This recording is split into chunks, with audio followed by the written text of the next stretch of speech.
Olá, seja bem-vindo aqui ao nosso programa Nós e Família de hoje, aqui na sua Ângelos TV. Cada semana aqui estou na sua companhia para vos trazer mais um tema, mais uma reflexão sobre algo que é importante nesta nossa caminhada de busca de santidade, mas também nesta nossa caminhada de ser família.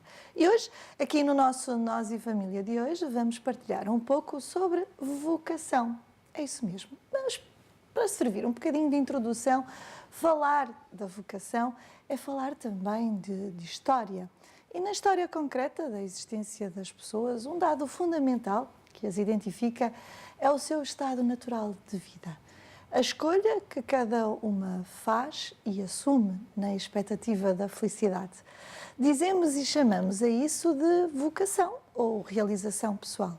Nem sempre podemos dizer que uma profissão seja propriamente uma vocação. Muitas pessoas realizam aquilo que não coincide com o que gostariam de fazer. Seria uma vocação errada ou falta de oportunidade para exercer realmente o que gostariam? Na verdade, fazemos bem alguma coisa quando temos vocação para tal. E vocação tem a ver com a intensidade com que fazemos algo e a felicidade que daí podemos conseguir. Portanto, a medida da vocação está na amplitude da felicidade vivenciada. E é sobre isso que vamos partilhar aqui hoje no nosso Nós e Família de hoje e por isso quero começar por apresentar os nossos convidados de hoje. Vou começar pelo Frei Joaquim. Boa tarde, Frei, bem-vindo. Boa tarde, obrigado. Frei, faça primeiro uma pequena apresentação do Frei. Muito bem, eu sou frade e sou padre da Ordem dos Carmelitas Descalços, sou natural lá do norte, do Marco de Canaveses, mas estou aqui em Fátima já há 7 anos, vivo aqui numa comunidade de frades carmelitas descalços. Temos também connosco um casal, a Teresa e o Ricardo, que eu vou pedir também para vos apresentarem, já sejam bem-vindos. Então, muito boa tarde, obrigado pelo convite. O meu nome é Ricardo, Teresa, somos casados há 10 anos, temos 3 pequeninos, o Miguel com 9, Clara com 8 e o Joaquinha com 5. Somos carmelitas descalços, claros seculares, fazemos parte também de uma comunidade de seculares aqui de Fátima, só de casais, e partilhamos também parte da vivência do Carmelo, da sua espiritualidade, com mais casais. Vamos conversar um bocadinho sobre isso e antes de começarmos propriamente esta partilha de vida, vou primeiro pedir aqui ao Frei Joaquim para nos falar um pouquinho o que é vocação, afinal.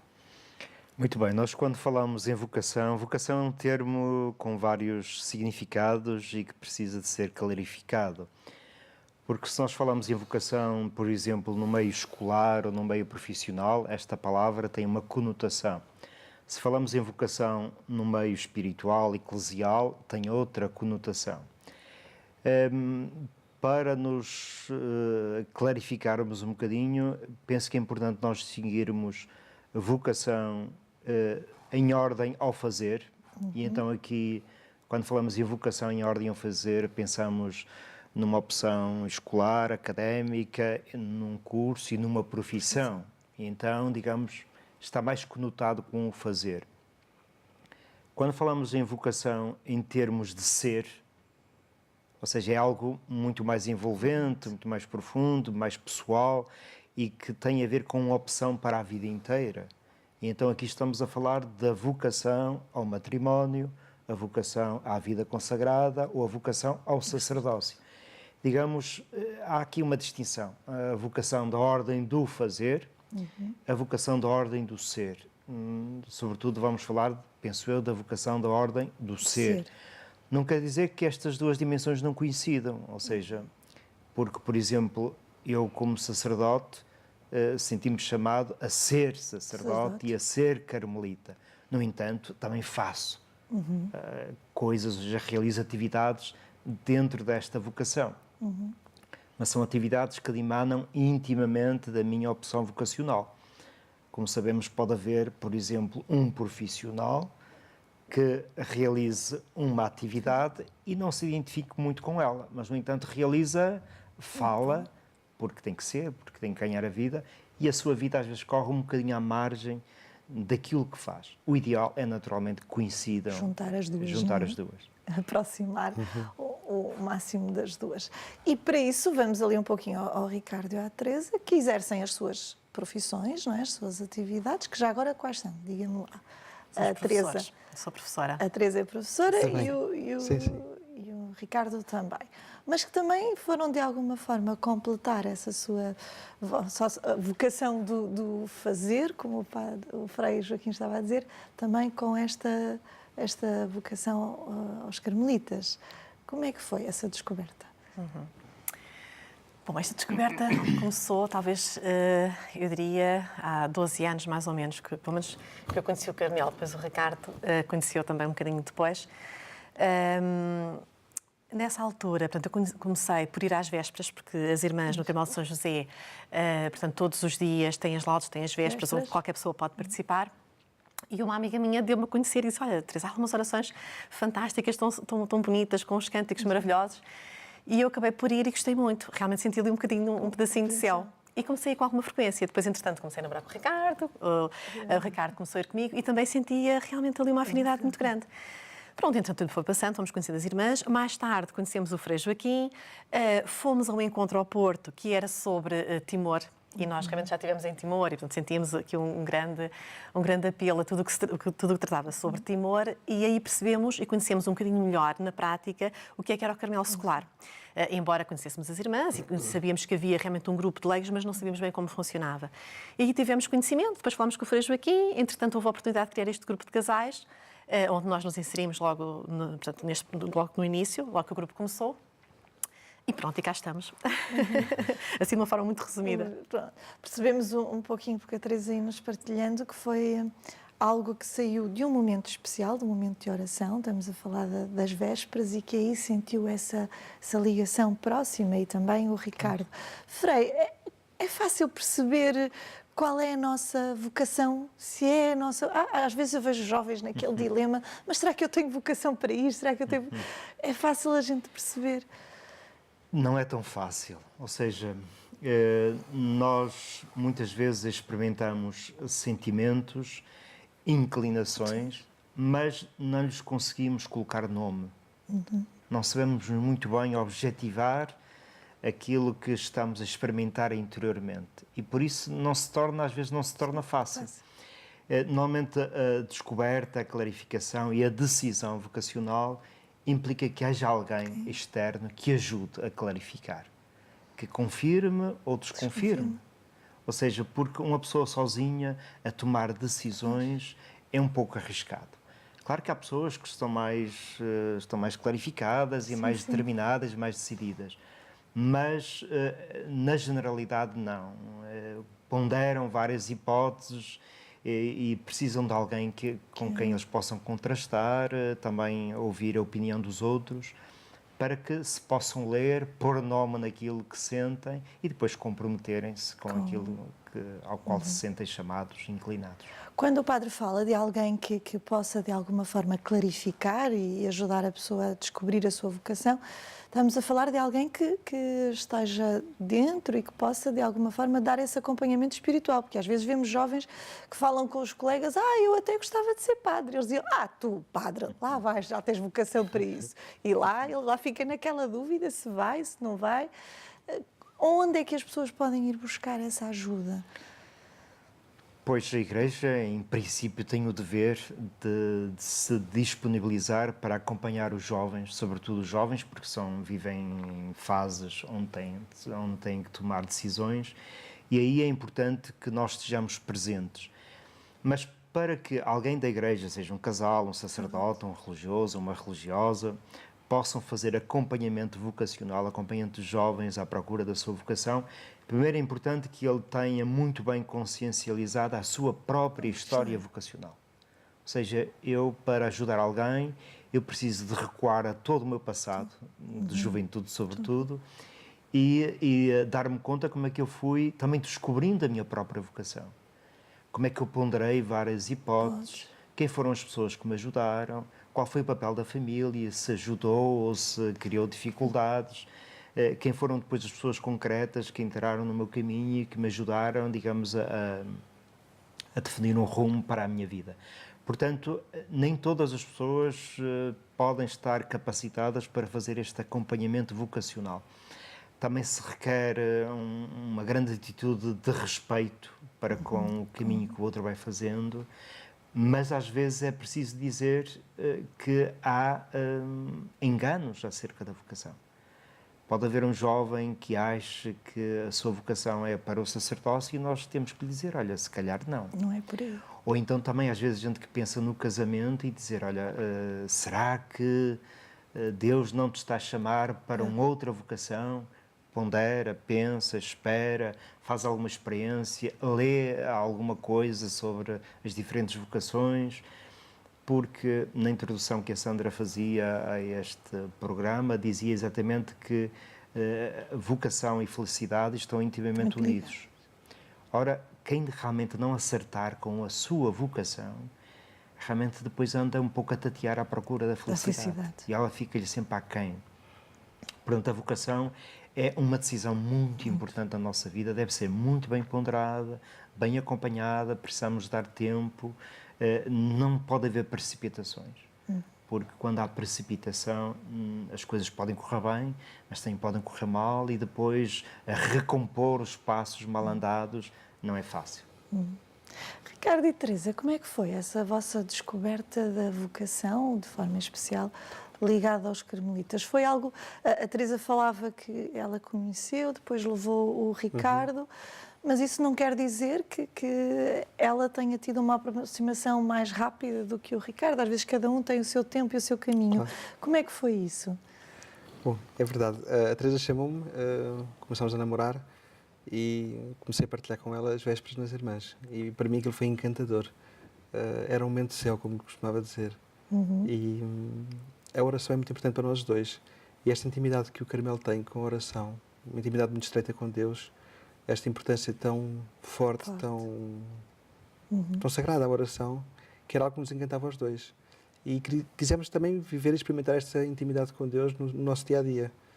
Temos dois muita necessidade de rezar, de orar ao longo do nosso dia. Também temos um espacinho na nossa casa para o fazer. E o Carmelo respondia, acho eu, às nossas buscas que procurávamos sobre que corpo pertencer à Igreja, não é? Como é que nós queremos ser na Igreja? E tanto as irmãs como os padres eram um reflexo vivo daquilo que procurávamos interiormente, intimamente. E tem sido um caminho muito bonito connosco. Acreditam que essa oração vos dá sustento na prática do dia-a-dia? Claro. Naqueles desafios que a gente vai tendo? Sim, este trabalho com crianças, com todos os desafios que temos, não é? Sem oração era quase impossível vermos uma vida em que o fruto fosse realmente visível, sorrir, acarinhar, tanto na nossa família, nos nossos conhecidos, como no nosso trabalho, não é? É importante sermos o reflexo da nossa vocação de nós mesmos em tudo aquilo que fazemos, não é? E a oração dá-nos este sustento, esta força, esta alegria, esta novidade. Mas também essa vossa dedicação à vossa vocação, essa busca da oração, que é o vosso sustento, também exige de vós esse dar-se, esse encontrar tempo no corre-corre do cotidiano, porque às vezes as pessoas lá em casa pensam, eles se calhar devem ter um horário assim bem tranquilo e têm todo tempo para fazer estas coisas. Eu não tenho tempo para isso. É uma decisão de cada pessoa, não é? O tempo, nós temos sempre tempo para aquilo que queremos fazer. Sim. E nós lá em casa temos as crianças, deitamos-las, arrumamos a cozinha, arrumamos as nossas coisas e depois temos o nosso tempo. Não temos televisão, quer dizer, temos a televisão, mas é mais para as crianças. Claro, é uma escolha. Nós temos sempre tempo para aquilo que queremos fazer e que gostamos de fazer. E para nós a oração é uma necessidade. É algo que nos dá a força e a alegria e a motivação do dia-a-dia, mas é uma necessidade, quer dizer, é uma necessidade do encontro com aquele que amamos. É uma necessidade de... Estabelecer forças também ao final de um dia. E às vezes até encontrar respostas para desafios que a vida nos vai trazendo. Não é? Mas é mais estar na presença de quem amamos, não é? Como a gente aprende na oração carmelita, da oração teresiana, aprendemos tanto a rezar, a estar na presença de com quem sabemos que nos ama.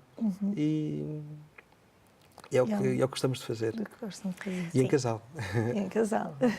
E porque essa questão do tempo, eu acho que hoje em dia na nossa sociedade fala-se muito da questão do tempo, não é? E claro que depois a oração fica muitas vezes para trás, não é? Porque não tenho tempo, tenho que realmente cuidar das crianças, porque tenho o meu trabalho. Mas eu acho que isto é um verdadeiro engano, não é? E nós experimentamos muito isso, porque quando nós dedicamos tempo à oração, tudo flui muito mais facilmente. Quer dizer, é muito mais fácil. Depois nós fazemos todas as outras tarefas, é muito mais fácil o nosso diálogo em casal, é muito mais fácil o diálogo com as pessoas com quem nós trabalhamos, é muito mais fácil o diálogo com a nossa família do que quando nós não rezamos. Quer dizer, ou seja, o proveito é muito maior. E no outro dia eu ouvi uma expressão que gostei imenso e que me ficou gravada, que portanto, uma senhora a quem realmente reconhecemos, enfim, muita competência, ela dizia: nunca digam que não têm tempo. Acrescentem. Podem dizer, eu não tenho tempo para fazer isto porque prefiro usar o meu tempo para fazer aquilo. E pronto, realmente é a questão de nós estabelecermos as nossas prioridades. As nossas prioridades e as nossas escolhas. Frei Joaquim, há pouco falou-me da sua vocação ao sacerdócio. Como é que foi a descoberta dessa vocação? Foi fácil? Não foi fácil. Claramente, eu olhando para a minha história vocacional, não foi fácil. Eu tive a oportunidade na minha infância mesmo animado pelos meus pais, de fazer uma experiência de seminário, porque estava a 2 ou 3 minutos de minha casa, da casa da minha família, e eu recusei liminarmente, ou seja, aí dos meus 12, 13, 14 anos, achei que vocação religiosa ou sacerdotal, não era por aí. A minha vocação era para o casamento, é para começar a pensar num namoro e constituir uma família, como já os meus irmãos mais velhos iam constituindo, e portanto era para aí que eu estava direcionado.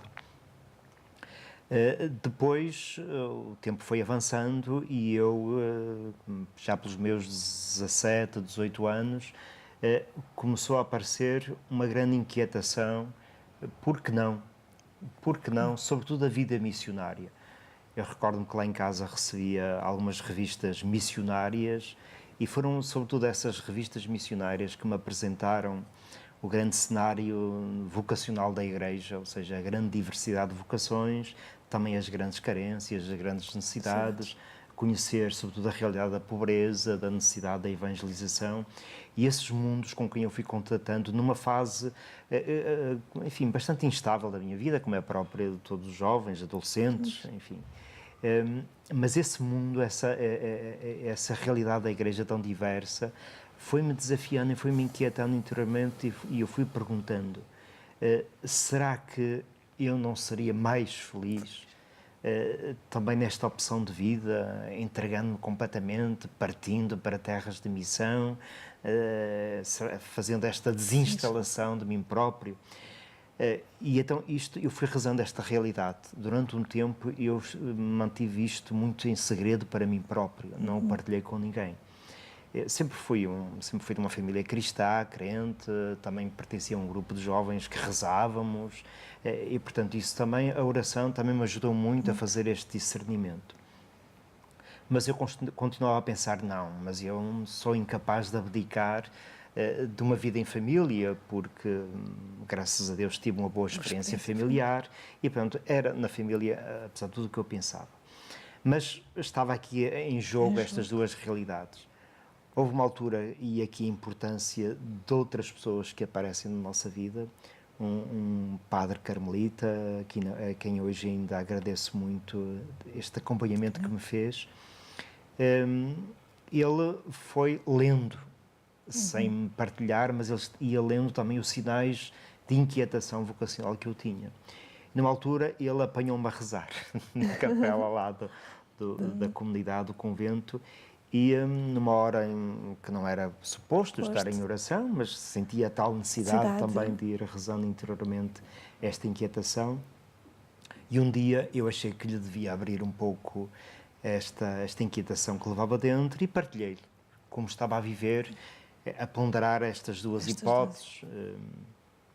E ele disse-me, olha, tens tempo, não há pressas, mas nada melhor do que tu fazeres uma experiência no seminário. Fazes uma experiência e, portanto, e com toda a liberdade do mundo, tu caminhas connosco durante uns tempos e estás sempre a tempo de poder reponderar e fazeres uma outra opção que não a vida sacerdotal e carmelita. E eu entrei no seminário, tinha os meus 18 anos, mais ou menos, portanto entrei com esta idade, ainda claramente assim como muito livre, e mesmo tive uma experiência de seminário muito interessante, com jovens inquietos como eu, alguns mais clarificados, outros como eu, outros nada clarificados. E foi nesse caminhar durante, sobretudo, 4 anos, até aos meus 22 anos, que eu tive um tempo de discernimento excelente. Eu agradeço imenso os formadores que tive, também o contacto que continuava a ter com jovens do liceu, porque já não estudava em regime interno, mas estávamos com outros jovens, outra família, e portanto, aquele foi um tempo para eu amadurecer. Mas não foi fácil tomar a decisão. Mesmo estando no seminário, eu sempre tinha um encanto muito grande pela família, ou seja, sempre pensava muito nessa hipótese. Mas chegou um tempo que eu tive que me decidir. E com os meus 23 anos, eu já depois de fazer o meu noviciado, então aí eu achei que era a altura de dizer um sim ao Senhor para esta vocação de consagração. E depois, apesar de dizer este sim e também de partilhar com os meus superiores, ainda prossegui o processo de amadurecimento, de tal forma que eu só com 27 anos é que fiz o meu compromisso definitivo com a Ordem, através da profissão religiosa, e um ano depois ordenei-me sacerdote, com 28 anos. Portanto, foi todo um tempo de amadurecimento que me levou a tomar esta decisão, e que eu arrisquei, porque chega-se a uma altura da vida que há aqui uma capacidade e uma necessidade de arriscar, mas também sempre com um apreço muito grande pelas outras vocações. Eu sempre fiquei com um carinho muito especial pela vocação familiar, porque sempre achei que eles me tinham muito a ensinar a mim como consagrado. A forma como se entregam ao outro, como se entregam aos filhos, como o seu tempo tem que estar tudo tão bem organizado. Foi também sempre uma escola para mim e para me ajudar na minha consagração. Daí que eu também, ao longo destes anos todos, uma das áreas preferenciais da minha atividade pastoral tem sido a pastoral familiar. Exatamente porque vejo aqui uma grande complementaridade das vocações. E depois já teremos tempo para falar, mas um dos nossos trabalhos com a Teresa e com o Ricardo é exatamente trabalharmos em equipa e ajudarmos os jovens a descobrir a sua vocação. Porque na nossa partilha, porque nós também rezamos muitas vezes em conjunto, nós refletimos, pensamos muito em conjunto com a Teresa e com o Ricardo, e também importa dizer com as irmãs carmelitas. Porque o trabalho pastoral que fazemos com os jovens no discernimento vocacional é feito com estas 3 grandes vocações: a vocação consagrada, a vocação sacerdotal e a vocação matrimonial.